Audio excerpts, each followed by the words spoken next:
Pangeran Purbaya dalam sejarah kerajaan-kerajaan di Pulau Jawa merujuk kepada 3 tokoh. Yang pertama berasal dari Kesultanan Mataram, yang kedua dari Kesultanan Banten, dan yang terakhir berasal dari Kasunanan Kartasura. Pangeran Purbaya dari Mataram, nama aslinya adalah Jaka Umbaran. Ia merupakan putra dari Panembahan Senopati yang lahir dari istri putri Ki Ageng Giring.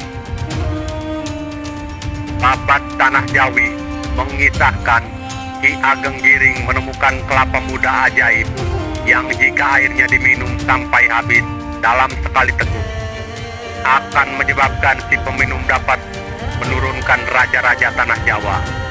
Tanpa sengaja, air kelapa muda itu terminum habis oleh Ki Ageng Pamanahan yang bertemu ke Giring dalam keadaan haus. Ki Ageng Pamanahan merasa bersalah setelah mengetahui khasiat air kelapa ajaib itu. Ia selalu menikahkan putranya yaitu Sutawijaya dengan anak perempuan Ki Ageng Giring. Namun karena istrinya itu berwajah jelek, Tatawijaya pun pulang ke Mataram dan meninggalkan dalam keadaan mengandung. Putri Giring kemudian melahirkan Jaka Umbaran,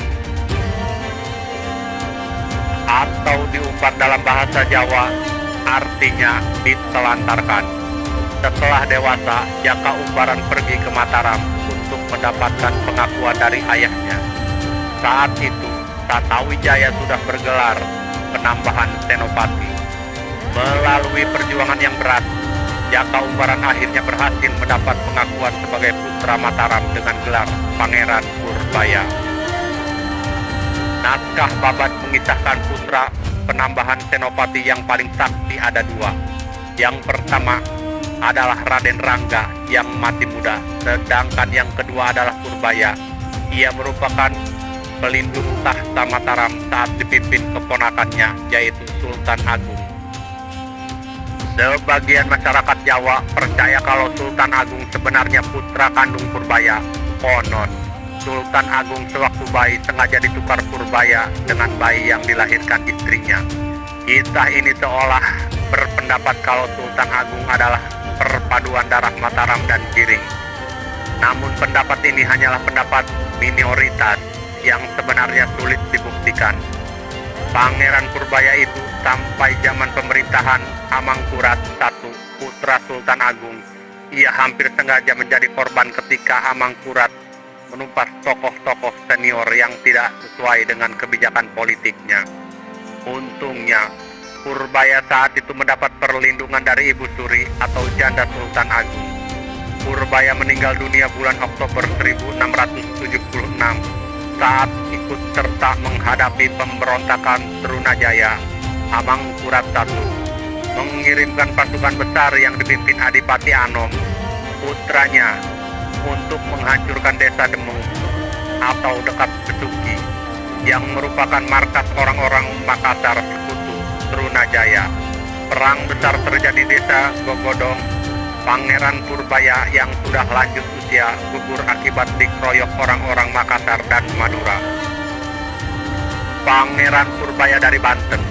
Pangeran Purbaya yang kedua adalah putra Sultan Agung Tirtayasa, Raja Banten, 1651 sampai 1683. Ia mendukung perjuangan ayahnya dalam perang melawan VOC tahun 1656. Pangeran Purbaya juga diangkat menjadi putra mahkota. Sultan Haji, putra mahkota sebelumnya, memihak VOC. Setelah berperang sekian lama, Sultan Ageng Tirtayasa akhirnya tertangkap bulan Maret 1683. Dan Banten pun jatuh ke tangan VOC. Pangeran Purbaya dan istrinya yang anti VOC bernama Raden Ayu Gusi Kusuma lalu melarikan diri ke Gunung Gede. Penderitaan Purbaya membuat dirinya memutuskan untuk menyerah. Namun, ia hanya mau dijemput oleh perwira VOC yang berdarah pribumi. Saat itu, VOC sedang sibuk menghadapi gerombolan Untung Suropati. Kapten Ruiz pemimpin benteng Tanjung Pura berhasil membujuk Untung Suropati agar bergabung dengan VOC daripada hidup sebagai buronan. Untung Suropati bersedia, ia pun dilatih ketenteraan dan diberi langkat letnan. Untung Suropati kemudian ditugaskan menjemput Pangeran Purbaya di tempat persembunyiannya. Namun datang pula pasukan VOC lain yang dipimpin Pandri Guveler yang memerlukan Purbaya dengan tidak sopan. Sebagai seorang pribumi, tersinggung dan menyatakan diri keluar dari ketentaraan. Itulah kisah Pangeran Purbaya. Tetap stay terus di channel ini.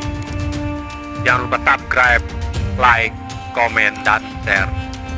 Wassalamualaikum warahmatullahi wabarakatuh.